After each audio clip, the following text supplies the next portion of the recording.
What if the biggest exposure isn't even inside the pages, but in the timeline? Because the loudest claim floating around isn't just that powerful names appear in a file, it's that people allegedly had warnings decades earlier and the machine still kept moving. And when that idea hits the internet, it doesn't land like a headline, it lands like a threat. The reason this story blew open again is simple. January 31st, 2026. The Department of Justice said it published over 3 million additional pages under the Epstein Files Transparency Act, plus more than 2,000 videos and around 180,000 images, bringing the total close to 3.5 million pages. That number alone is enough to make people assume the truth is finally here. But here's the part people miss. The DOJ also warned that the production may include fake or falsely submitted materials because public submitted items were included. So right away, the drop creates a weird contradiction: maximum transparency, but not maximum certainty. And that's where it gets messy. Now add the second layer, how the public experiences a dunk this large. Early reviews described a release that's massive but chaotic, with heavy redactions and little organization, and they still found examples where victim names or photos appeared unredacted. At the same time, they stressed a point most people ignore on purpose. A name showing up in documents is not proof of wrongdoing, but online, not proof gets treated like proof they don't want you to see. And once that switch flips, every screenshot becomes a verdict. But then a different kind of question starts spreading, one that doesn't even need a name to go viral. Because the real fear isn't only what's in the files, it's what people think the files imply about who knew, when they knew, and what they didn't do. Newly disclosed government records include more detail about investigations and suggest investigators had evidence long before certain outcomes happened. And again, the same reminder hangs over all of it: proximity isn't a conviction. But in the court of public opinion, proximity can be enough to ruin someone forever. Here's the part people don't like admitting. Most viewers aren't chasing a courtroom standard, they're chasing a pattern. And that's exactly why the 1996 claim keeps punching through everything else. According to a lawsuit, victims alleged the FBI received credible tips as early as 1996 and failed to act, including an allegation that an early report was brushed off. That's not a proven finding in court, it's disputed litigation territory, but it's the kind of allegation that changes how people interpret everything after it. Because once you believe the warning came early, every later move looks less like incompetence and more like protection. And once that suspicion takes root, it doesn't stay inside politics or law enforcement, it spreads into any industry where access is currency. FBI knew about Epstein's crime ring back in 1996 and did nothing about it. Oh yeah, and Jay-Z is plenty implicated in that file. Tell you about that in the latest Epstein Files bombshell. And when the story shifts from what happened to how power hides, entertainment becomes the easiest place for viewers to connect dots, because celebrity culture already runs on private rooms and controlled invitations. That's where the conversation around 50 Cent's Netflix world collides with the Epstein file storm. What's verifiable is that Curtis 50 Cent Jackson is an executive producer on a Netflix documentary series, and the framing includes a recurring theme.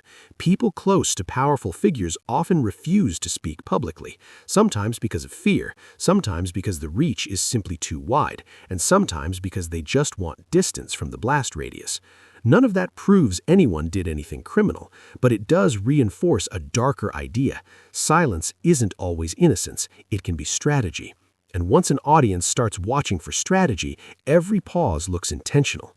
So when Part 2 talk heats up online, especially tied to big names like Jay-Z and Diddy, it doesn't have to present proven claims to feel explosive. It only has to point at the kind of spaces where proof is hard to capture in the first place.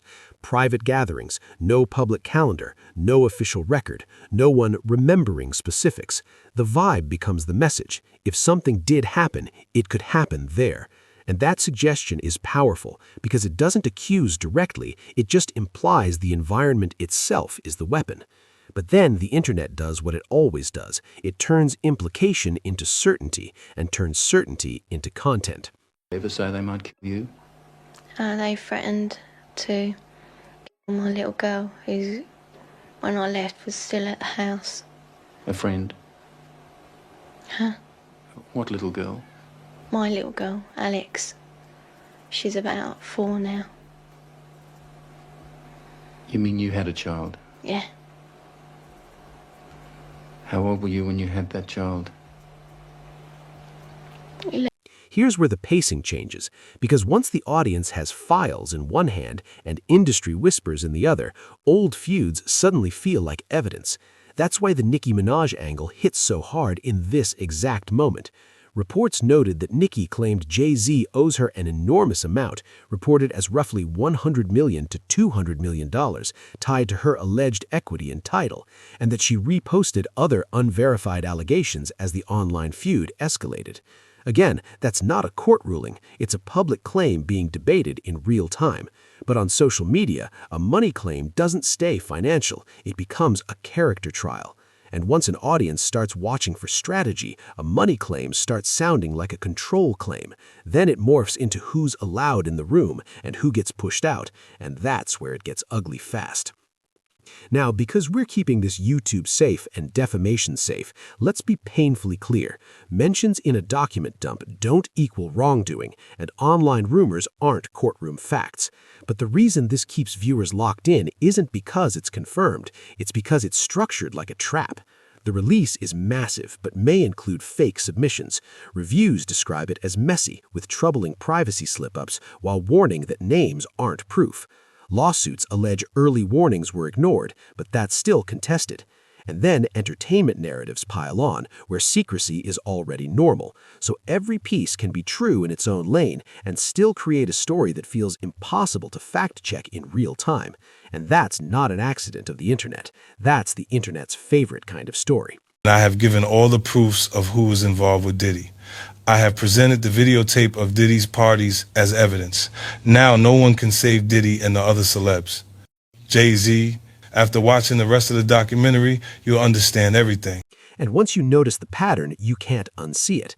Controversy approaches, visibility drops, scrutiny rises, language gets careful. Public distance gets emphasized even as private connections become the thing everyone debates. It becomes a reputational firewall. Show the public what's safe, keep the rest unspoken, and let time bury the awkward parts. Not because that proves a crime happened, but because in any system built on influence, controlling perception is half the power. And control is exactly what these discussions are really about. Who controls the room? Who controls the story? Who gets to remember what? So when people say this exposes everyone, the more honest version might be darker. It exposes how easy it is for a massive transparency event to create even more fog.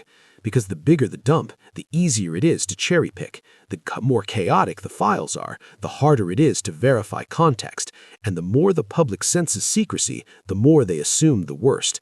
That doesn't mean the worst is true. It means trust is shattered. And once trust breaks, silence becomes suspicious all by itself. Rapmore gang, things are looking bad for Jay-Z. It's been a couple of days now since Jay-Z's name got brought up in the Epstein files. They've been talking about Jay-Z, was he getting busy with these kids, with Jeffrey Epstein and Harvey Weinstein? A lot of people have said it's a bunch of cap, okay, to be fair. It's, of course, 50 Cent, okay? 50 Cent posted, all right? He said, damn, they got your man Jay in the Epstein files. I gotta do a doc on this at 50 Cent Action, all right? Everybody's piling on. This is a good day for 50 Cent. He been waiting to put the boot into Jay-Z. But it wasn't just 50 Cent. One of Jay-Z's biggest and most long-running ops is, of course, Nicki Minaj. And she set the internet on fire with a storm of tweets calling out Jay-Z for some nefarious behavior that didn't even occur on Epstein Island, okay? She posted, she said, Trevor refuses to come out the closet when everyone in the industry knows his boyfriend, allegedly, all right? She posted, Nicki was right about everything. She on a MAGA run right now, and she posted these very, very suspect images of Jay-Z with young women, okay? I'm pretty sure that's Aaliyah. Jay-Z, age 26, 15, age 27, I'm pretty sure that's Beyonce, and they're saying that's 96, this is 97, so they're saying, ain't no way anything could be going on. with Jay-Z. So here's the open loop I can't shake. If transparency can be so huge that it becomes unmanageable, and if allegations can spread faster than verification, and if powerful circles can stay protected by nothing more than distance and careful wording, then what actually decides the truth in the public mind, the documents themselves or the narratives built around them? And if you had to pick one moment where the story turns from facts into fog, where do you think it happens?